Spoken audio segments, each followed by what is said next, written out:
السلام علیکم مفتی صاحب، سوال یہ ہے کہ فارکس ٹریڈنگ کہ جیسے جو گولڈ اور ڈالر وغیرہ کی پرچیزنگ ہوتی ہے ٹریڈ کے طور پہ، خریدا اور نہ بیچ دیا اپنے نقصان کے چکر میں، تو کیا یہ جائز ہے، حلال ہے یا نہیں؟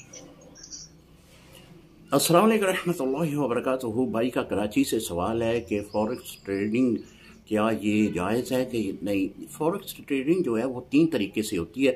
ایک تو یہ ہے جو بینک کرتے ہیں، بینک جو ہے وہ کم سود پہ قرضہ لیتے ہیں، پھر اس کو زیادہ سود کے اوپر لوگوں کو دیتے ہیں، تو یہ تو حرام ہے۔ سود کے ضمن میں کوئی بھی کام ہے وہ حرامی ہے، خواہ وہ کسی صورت میں بھی ہو۔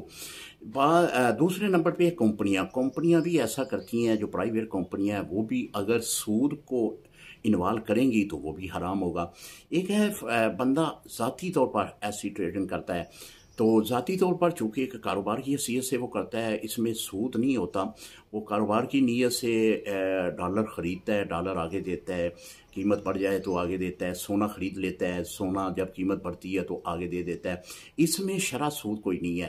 تو لہٰذا اگر کوئی فرد واحد اس طرح کا کام کرتا ہے تو اس میں کوئی مذائقہ نہیں ہے، وہ کر سکتا ہے۔ السلام علیکم ورحمۃ اللہ وبرکاتہ۔